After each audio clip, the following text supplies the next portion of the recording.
It also has the authority to ensure the implementation of essential conventions and instruments to combat international terrorism. Now, we're delighted to be joined over the telephone by our guest for the afternoon to tell us more about this, Ambassador Ayman Musharraf, the former Assistant Foreign Minister. A very good afternoon to you, Your Excellency. Good afternoon. Thank you very much, Your Excellency, for joining us, Mr. Ambassador. Let me start by asking you... Can you hear us, Mr. Ambassador? Hello? Yes. Yes, thank you very much again, Mr. Ambassador, for your time. Let me start by asking Your Excellency, what are the functions of the African Security Council, which Egypt has been just elected to become a member of for the 2024-26 term?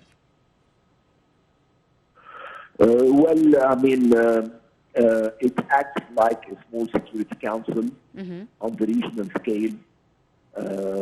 It's one of the organs of the African Union in keeping peace and stability. It consists of 15 members elected geographically from all the African continent, representing the north, the fifth geographical regions. Egypt has been elected several times in this body.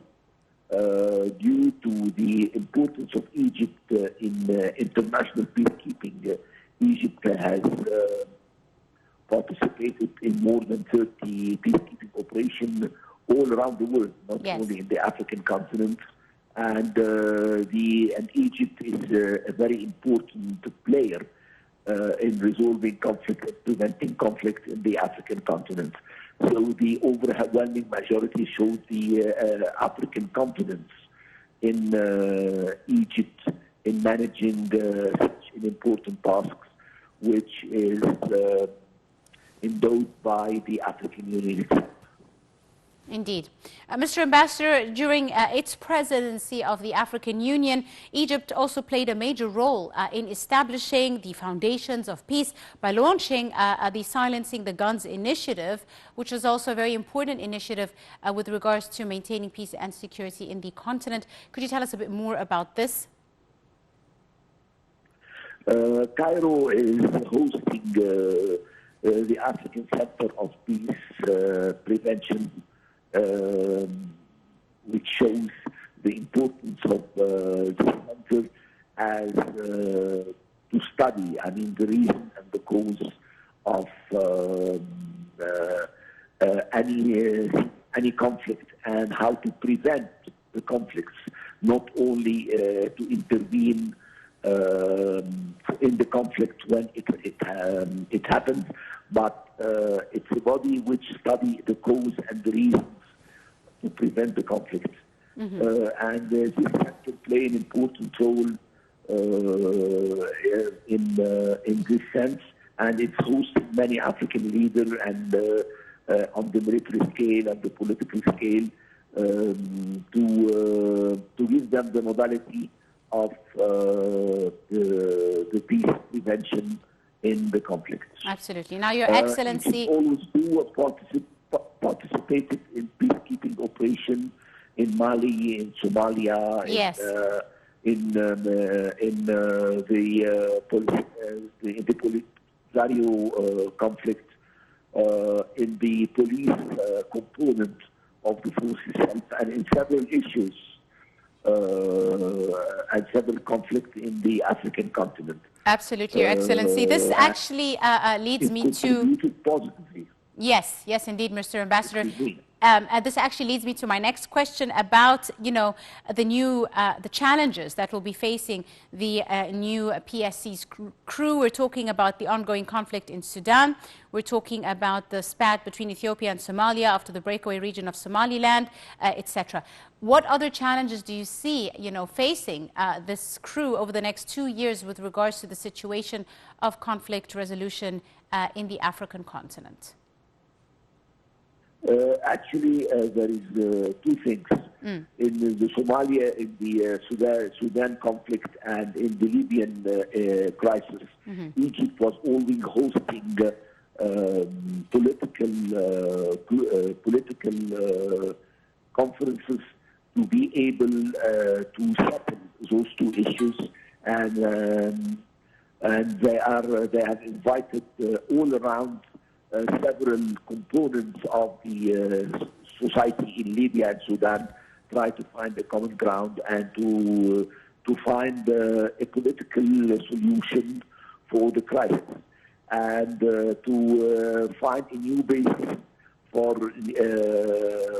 an elected democratic government in those countries.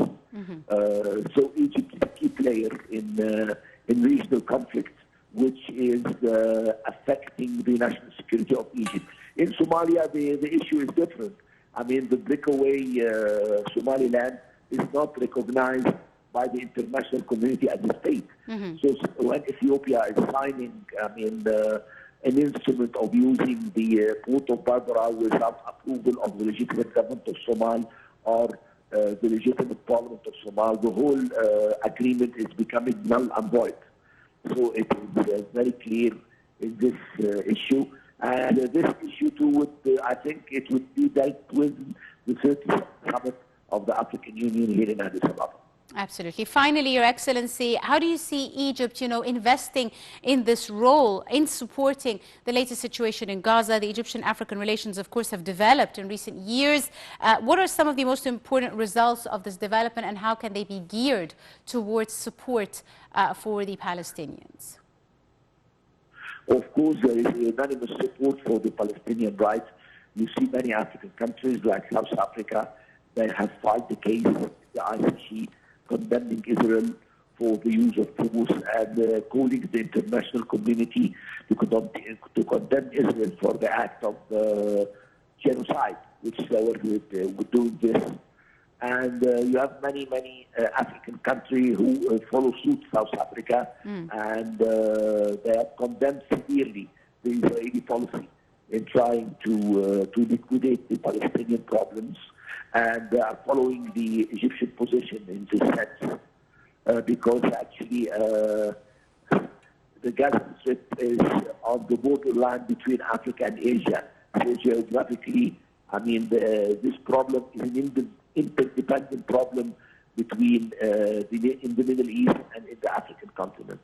So the African Union even have dealt with it and refused Israel as an observer to be an observer in the African Union. They are not a member state geographically in Africa, and for other reasons the policy doesn't go in line with the principle of the African Union. Absolutely. I'd like to thank you very, very much, Your Excellency, Ambassador Ayman Musharraf, the former Assistant Foreign Minister. Thank you so much, sir, for all your time and your insight, and for joining us on today's episode of Cairo Local Time. That's all the time we have for today's edition of the show. We do hope you have enjoyed it. You were in the company of myself, Angie Meher. Thank you for joining us.